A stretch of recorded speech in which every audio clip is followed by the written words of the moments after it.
Welcome home to USA Global TV and Radio, a place where dreams take flight, with authentic storytelling, diverse perspectives and meaningful conversations, where global stories unite and bridges are built beyond all borders. Discover world-class education, entertainment, hope and inspiration. Together, we're building bridges worldwide. Subscribe to our channel, USA Global TV. Download our app, USA Global TV. Be our guest or join our team. Visit usaglobaltv.com. Thanks to our founder and executive producer, Dr. Jacalyn Kerbeck. Music score by Yeffy Tang from Cloud Road Music. Voiceover artist Mike Porter. Creative direction by Paul Garcia. USA Global TV and Radio, your home for global connection. All rights reserved. This video and its contents are the exclusive property of USA Global TV and Radio. Unauthorized use, duplication or redistribution in any form is strictly prohibited. Hello and welcome to USA Global TV and Radio, where we provide world-class education, entertainment, hope and inspiration. Our show today is A Woman's Prerogative, Part 2. I'm Caroline Heward, and I'm absolutely thrilled and honoured to be representing Dr. Jacalyn as your host for USA Global TV and Radio's flagship show, A Woman's Prerogative. I'm also a TV presenter on other shows on the channel, and I'm the resident therapist for USA Global TV and Radio. A warm welcome to our viewers, our loyal viewers and friends at our usual social media platforms, YouTube, Facebook, LinkedIn, and X. We have a really fascinating topic tonight, which is shopping trends uncovered, online convenience versus in-store experience. It's A Woman's Prerogative Part 2, and I'm not on this show alone. We are welcoming our wonderful full-time panelist, MARISKA. She is an optimist and she is an ICF PCC credentialized coach. I consider that coach extraordinaire. She is exceptional, and I am looking forward to the conversation about A Woman's Prerogative Part 2. Let's welcome MARISKA. Hello, Caroline, and to all our viewers and listeners. I am very excited about today's topic. I don't know where I come up with these topics. I just kind of think about what I'm doing, and then it comes up. I sort of think about them each week rather than do them in stock order. So please, MARISKA, for the people that are here for the first time, either watching on the live or the replay, please introduce yourself and tell them a little bit about what you do and how you help people. So, as you heard, I'm MARISKA, and I am a leadership development partner. So how do we partner? I partner with people going from a specialization into leadership, as well as people already in leadership moving up within their careers. Now, you might think, well, why do I need a partner in the leadership space? Typically, what happens for most of us is we will go to university or study whatever it is that we studied, and we will start our specialization understanding that one thing really, really well. And then we need to start to, well, work with humans. Go figure. They are in the workplace. And yes, we are not all very well equipped necessarily to work with humans and get the best out of us and the rest of our team in order to make sure that the sum of its parts are more than actually only the parts. Because yes, we can have teams where we have 5 people together and they actually equate to 0.5 instead of 10 plus.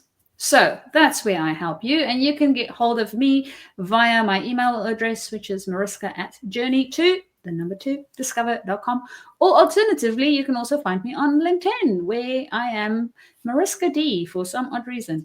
But yes, I am there too. How about you, Caroline? Thank you very much, MARISKA. Well, for me, I'm known as the Harley Street Stress Expert, as I introduced myself when I first came on the show, and I help people bust through their stress. I work with the client in terms of identifying the blueprint of what created their initial response to stress in the first place.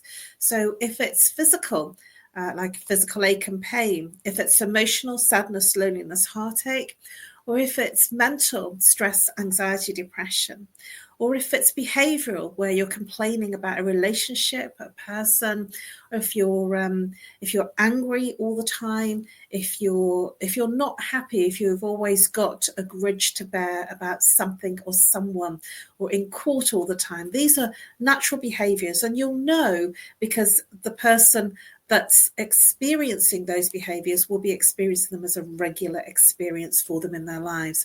I help you break through the pattern that creates that experience in your everyday life by identifying the root cause using root cause therapy and chakra psychology. I'm also a speaker, and I speak at corporate events and personal self-development events, and I also provide lunch and learn topics for teams, either online or face-to-face at their offices, looking at all manner of aspects of managing stress in the workplace, physically, emotionally, mentally, because if you're not okay, then productivity goes down.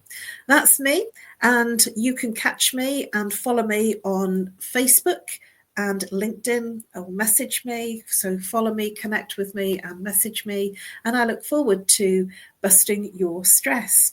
So Mariska, let's have a look at this topic. So looking at this topic, in part one, A Woman's Prerogative, shopping trends uncovered, online convenience versus in-store experience. In hearing that, Mariska, what comes up for you? Two things. One, I had an interesting, from your topic, experience just last week where I browsed my internet site to see what I can see on a specific product. And then my bigger problem was, well, I wanted to know what size it was. Yes, I know there's sizes on the website and I can take my tape measure. And that's what I did.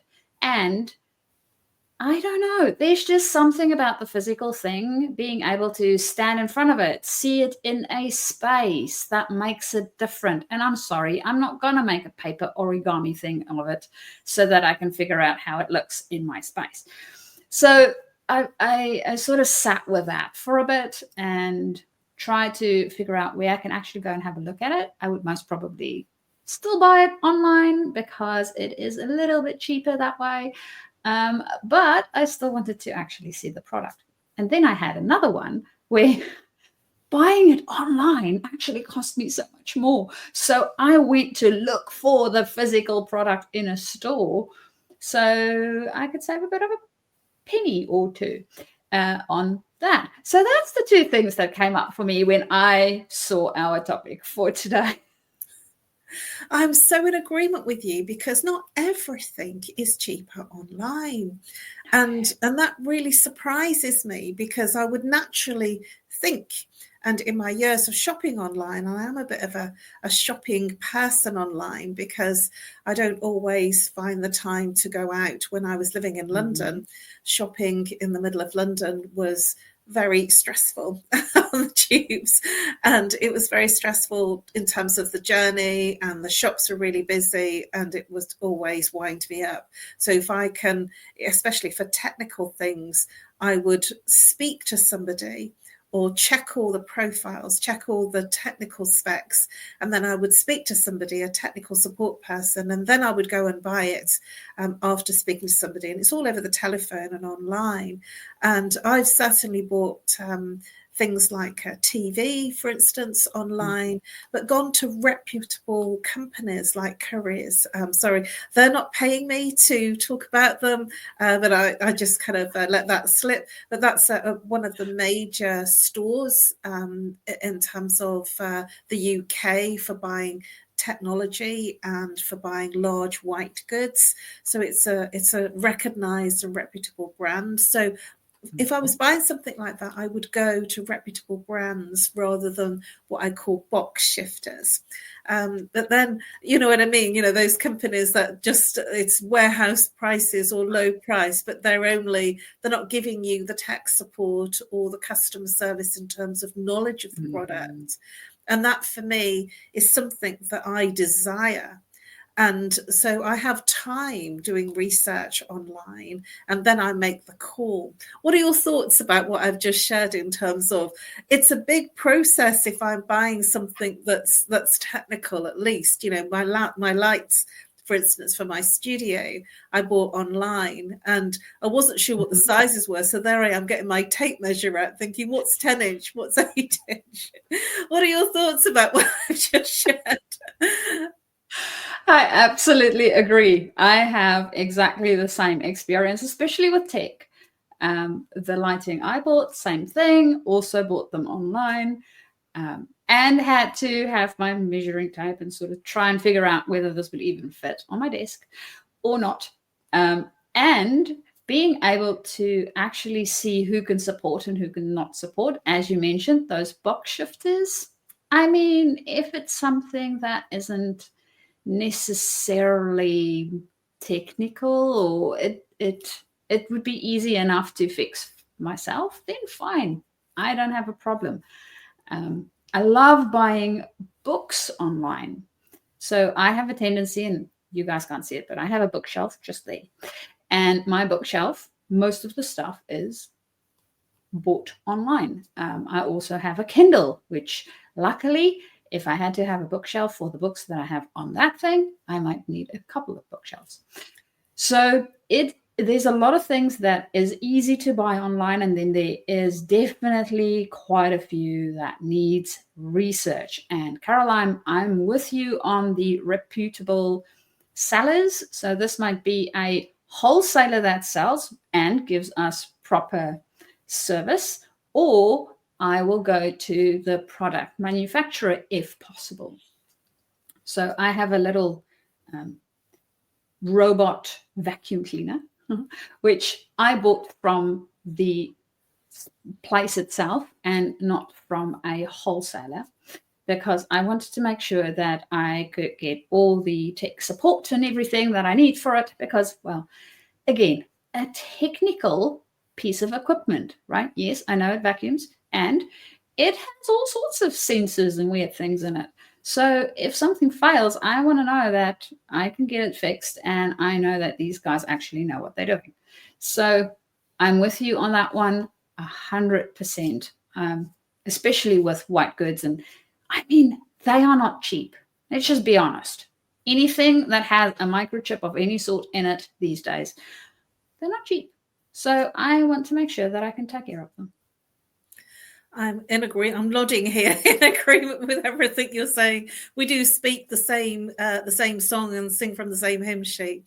One of the things that came to mind when you were speaking is the fact that I also have a big bookshelf, lots of bookshelves, very wide bookshelves. And I'm a collector of, because I'm auditory, audiobooks.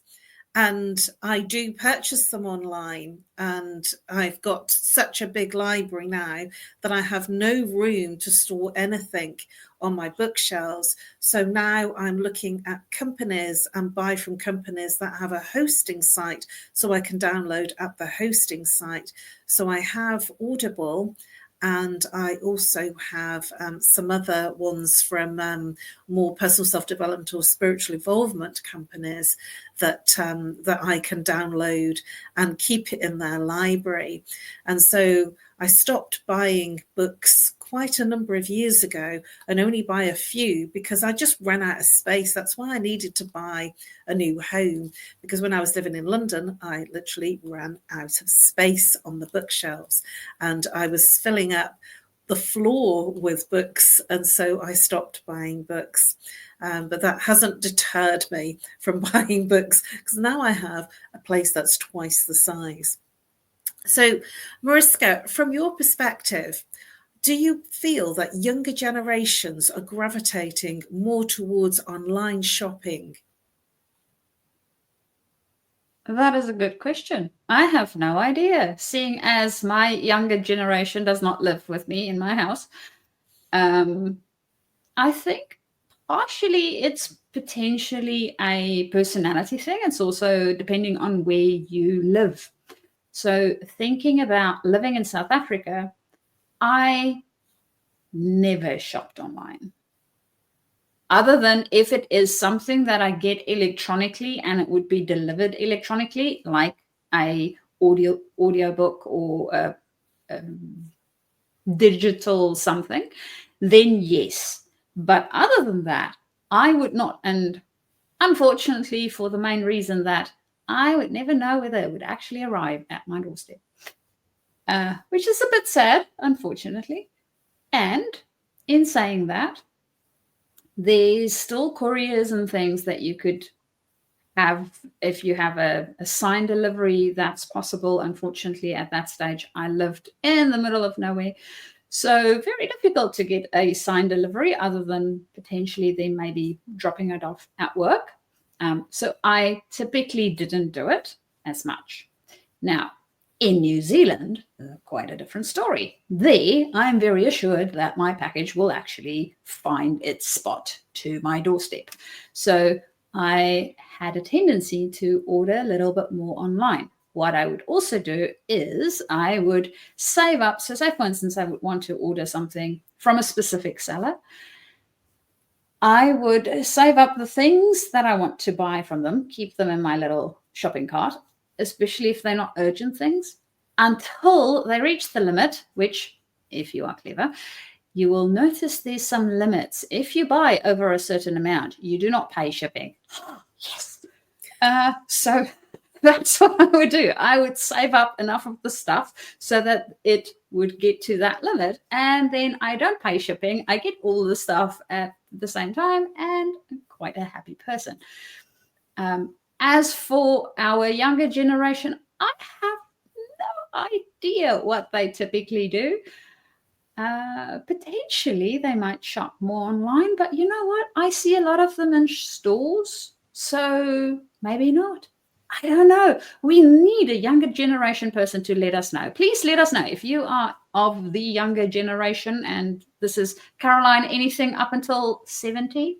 Yeah. Well, I know I'll be 61 this year, and I've been shopping online for a good few decades now, and I embraced it. But then I've got brothers that are around, sort of just a bit younger than me, that didn't embrace being online. And I think that you're absolutely right. It is dependent on the person in terms of their personality. Did they embrace going online? Because I know people that are 5 years younger than me and didn't do anything online. They don't even get train tickets or concert tickets. I mean, I can't imagine living in a world of not buying my train tickets or concert tickets or that kind of thing online. I don't know how they've survived. You know what I mean? But, I think it really is personal. And my view is that a lot of the retailers in the precincts and on the high streets have disappeared, certainly in the UK. I'm not so sure about where you are, but they've disappeared because there is a trend to shop online.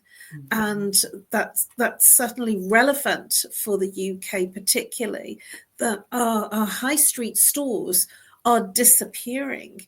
And when I speak to people when I was in London on the tube, and I would say, oh, that's a really nice outfit you're wearing. Oh, I love your coat. I love your jacket. I was frequently, because I do that, I was frequently told that they bought it online at an online store. And so I was getting that interaction from young people, even shoes or boots. And I go, oh, those are really nice boots, but do you mind me asking where you got them from? And, because I'm a bit cheeky like that, and I like to interact with people. And they would say, oh, it's an online store, such and such. And I would go, oh. And then I would immediately switch off, because that isn't what I would do. And yet in the UK particularly, there has been a lot of shoe shops that have disappeared, a lot of high street department stores that have gone. So what's it like for you, where in the different countries that you have resided in recent years, because you've got 3 now, how's the high street in comparison to your online experiences? Are you losing stores in the high street? Caroline, I think there's definitely an impact. Looking at, and just as you mentioning the things like shoes, clothing, those sort of things, there's some of them that, I mean, it just makes a lot more sense for people to do it online versus in a physical location. Because one, online, you actually have a bigger reach. You can literally, as long as the postal services work within your area, the world's your oyster. Whereas in a physical area, you are sort of limited to whoever can get to the shop. And it might not always be the same type of people. So there is definitely an advantage on moving online. And because of that move, and most probably because people just in general, I mean, it's a cost saving. There's a lot of other benefits and things around there that help to move it online, which means we do lose some of the physical shops. Speaking of my small little town where I am at the moment, we had a big store that's been here for a while closed down, and they also now doing things online. They don't have a physical store anymore, which is a little bit sad because it was a fun place to go and just look around and see what they have. They have all sorts of interesting knickknacks there. And as you were talking about fashion, it also reminded me of something that I love doing. And I'm sorry, I have not seen this online ever yet. I am saying yet. Is our lovely pre-loved stores.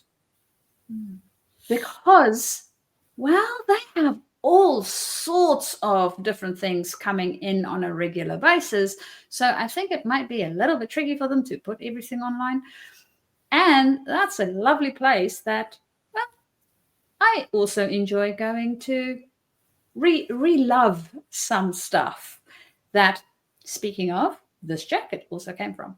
So see, there's all sorts of different things that sometimes you can't quite do them online as well as you can do them in life. I am really hearing you and agree with you, apart from the fact that I don't buy clothes online because I'm not a standard size. So I like to try them on, and I talked about this quite extensively in part 1. But one of the things that I am a bit of a collector of and have collected quite a lot in the past is antiques and antique planters. And I've collected planters as old as 1850 and early 1900s. And I've picked them up for a steal. So I quite like old stuff. And so when you mentioned pre-love, and eBay is one of the places I've gone to collect pre-love stuff. And because you can't necessarily find that kind of stuff very easily in a retail high street. And I've picked up some really nice bits of furniture from secondhand shops. And my home is really full of pre-loved bric-a-brac and furniture, and the planters with the brass planters with the big lion face with the ring. I've got some of those. And it's just that they didn't cost me a lot of money. They were actually reasonably inexpensive in comparison to buying something that was traditional and new. And at the same time, a lot of things have character that I've got. And I really love that. And I don't think that I would have the time to go looking on the high street or in markets in the same way. And I've actually kitted out my home with chandeliers, which I've bought online. Sort of the period chandeliers, the 3 and 5 arm chandeliers, which I bought for next to nothing really. And I probably couldn't get anything like that traditionally modern for the same sort of price. And so I'm a bit of a fan of looking at the auction sites and bidding, for something, and then bidding for, sort of best offer and things like that. And so I don't feel that I would get that experience if I went to the high street. I'm not a haggler in the high street, much more online.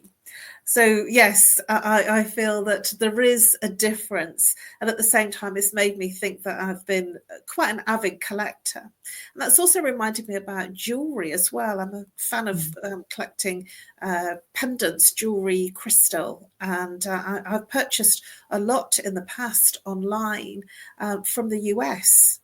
And I would bid for it in the wee hours of the morning, where it was like during the daytime, and I would pay almost very small amounts of money because I was there bidding right till the end. And that's like, it gives me an adrenaline rush. I don't do it very often these days. It was something that I really got adventurous about. So online gave me quite a kick while I was collecting lots of stones and jewelry and pendants. But I'm just thinking about now we've looked at younger generations and our experience of what we buy online. But what do you think about the older generations and how they perceive online shopping versus in-store shopping?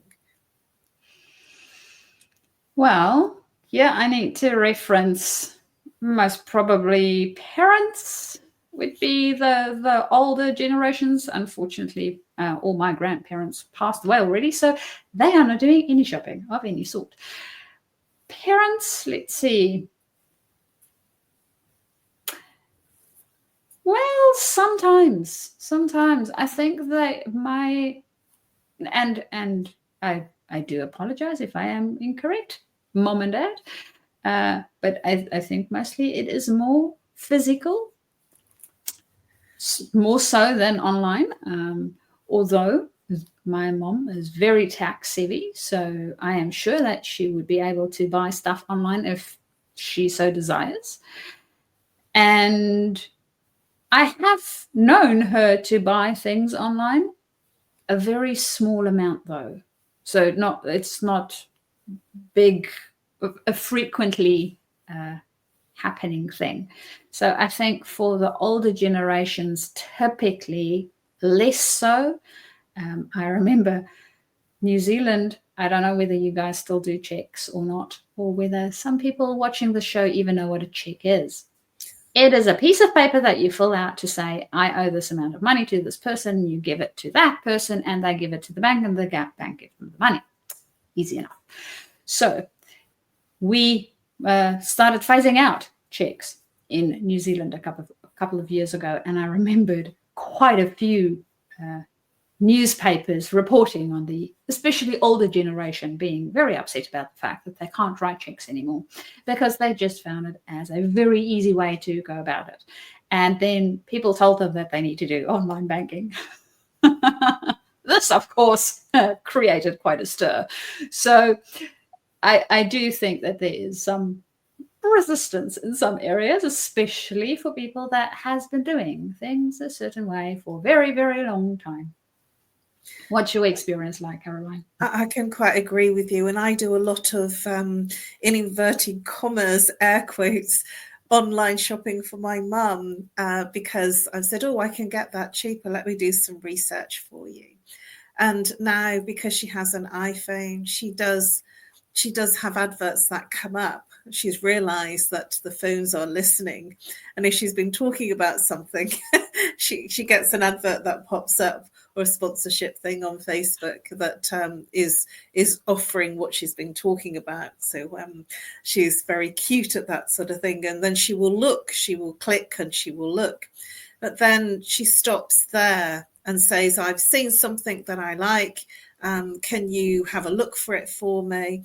And I ask her to send me a picture. And so it's really that she's had the influence of grandchildren. She's got the influence of myself, her daughter, who is shopping online, and things that she can't get in the locality, as you mentioned. She will ask me, can you have a look for that? and tell me what price you can get it at. So she will be very savvy, and at the same time would prefer me to do that shop for her. But then she also says she doesn't like to lose her independence, and why can't she go to a shop and buy it herself? So there is, I feel, a frustration with the more mature and older generation, the silent generation, the people that were born in the wartime and shortly after the wartime. I do feel that from what I've experienced personally with my own parents and what I've experienced by having conversations with others, that it is challenging, and yet they feel left behind. And so they are pushing themselves to keep up with some of the changes. And you mentioned about online banking, and that was such a demise for my mum because all the branches were closing, and so it pushed her to have to do something. And I recommended telephone banking because at least she could still speak to somebody. But what's really beautiful about that is that it pushes some of our older generation into exploring online, and it also causes frustration as well. And no doubt, I'm sure that people that are listening to this show right now, either on the live or the replay, can attest that sometimes the systems are down, sometimes things don't go through, sometimes you put something in the basket and it stays there, or it doesn't go through to checkout. And all of these challenges can come up when you're online, and I've certainly had experiences myself with frustration. So just looking at scams and trustworthy and feeling risk averse or risque, because there is a lot of scam type websites that are up now. Do you have any thoughts on how people could be more security conscious or more conscious about finding these types of websites? Do you have any thoughts about how to prevent your card being cloned or sort of any kind of fraudulent activity online? Do you have any thoughts or experiences of how you've protected yourself? Caroline, that is something, and touch wood, that I have experienced once and prefer not to go through again. Thank you so very, very much. So for me, it was on a holiday of all things. We were traveling to the middle of nowhere. I only had reception some of the times during the travel, because even on the road, there was pieces that just didn't have any reception. And I saw some transactions on my bank account that I had no idea where they came from. Reported it to the bank. They told me, hey, this is fraudulent. We can see that it is from a place that you've never bought anything from before. And they reversed the transaction. So luckily, they were able to help me out with it. So that would definitely be one thing that I would be vigilant about, is making sure that whenever you look at your bank statement, and that's why, for me, in any case, online banking is very, very helpful. I have immediate access to that. So it makes it nice and easy. You can see what went off, what it is for. It gives you a little description, so it makes it a bit easier for you to know what's what there. And then the other thing is really doing research, which I know sometimes it sucks. I get it. And as you mentioned, Caroline, there are so many websites these days that you sort of go, okay, so are you just really enthusiastic about this thing, or are you real? Because I don't know. And one of the things that in the past I knew worked really well, now with ChatGPT and all the other things, it might not be as effective anymore, is looking at language use. So typically on these fraudulent websites, one of the things that they don't want to do is spend a lot of time making sure that everything is perfect. So they have a tendency to not put the writing through any grammar thing at all. So there would be spelling mistakes, or ways of using language might be a little bit weird and funky. So that's one thing to look at. And then if you're not sure, I would double check. There are some sites actually that would tell you whether there's a site that has some nefarious other activities going on in it or on it. And then, of course, as we might know, we from time to time have legal sites that gets broken into, and then your data gets distributed all over. So being very, very careful with your own data is getting a lot more important. So being able to educate yourself regularly. And if you feel that you are not educated enough, get somebody that you trust that is educated within that space, and help them, or help you help, or help them help you, whichever way around.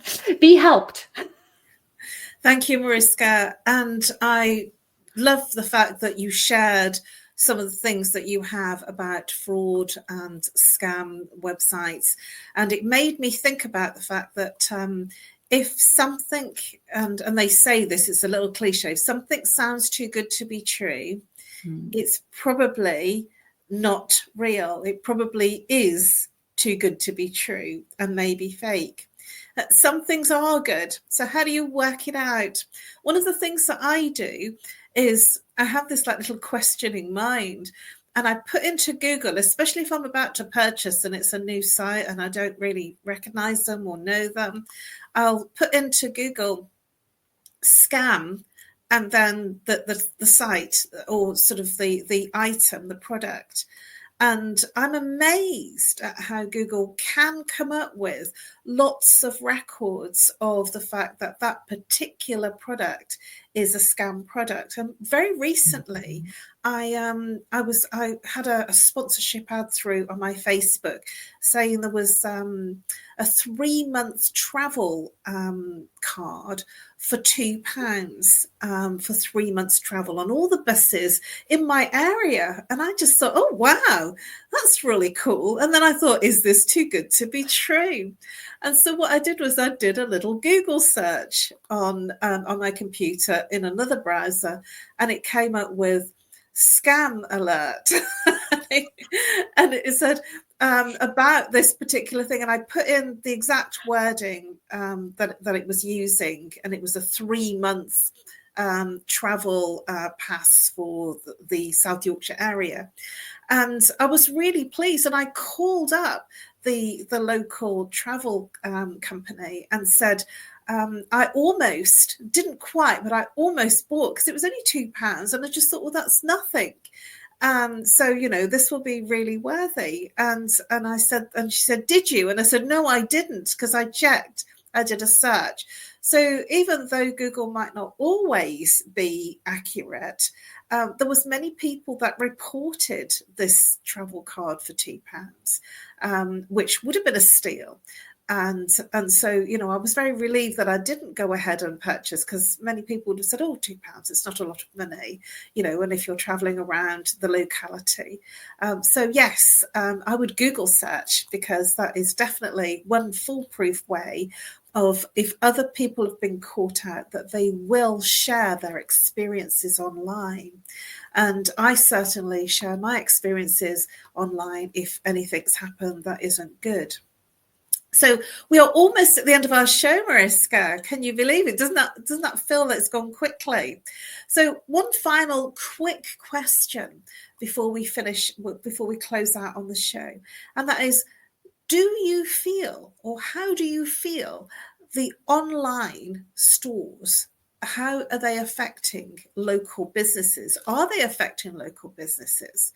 Or do you think that local businesses are thriving as the online businesses are thriving? Well, I think it is a little bit depending on the type of store and the environment, the area where you are in. So I do think that there might be a big effect in some areas, and maybe not so big an effect in other areas. And I don't know, this might be another one of those things where our listeners and viewers can share with us what they find in their area. So for me, when it comes to food, no. Online stores, not so much. Well, we are right at the top of the close of the show. Mariska, please do share how people can contact you before we close out. So you can contact me via my email, which is mariska@journey2discover.com, and you will see it down at the bottom there. And you can also link up with me via LinkedIn, Mariska D, and that is where you will find me. And we can start our conversation, whether you are a specialist moving into leadership or moving up within your leadership space. Over to you, Caroline. Thank you, Mariska. You can contact me on nomorestress@live.co.uk or reach out and call if you're international, +44. If you're local, 07523 120 189. Or follow me on LinkedIn and Facebook and connect with me there and drop me a message. This has been a very interesting show. I've really enjoyed the exploration. I'm sure that there will be even more to explore in terms of online convenience versus in-store experience. It's been my pleasure to bring A Woman's Prerogative Part 2 to you tonight, and we look forward to seeing you next week on A Woman's Prerogative Part 1, which will be 2 p.m. Eastern Time, 7 p.m. Greenwich Mean Time, and Part 2, A Woman's Prerogative, at 4 p.m. Eastern Time and 9 p.m. Greenwich Mean Time. Thank you very much for joining us. Just before we close out, please do consider joining our VIP exclusive community and become an exclusive and VIP community member.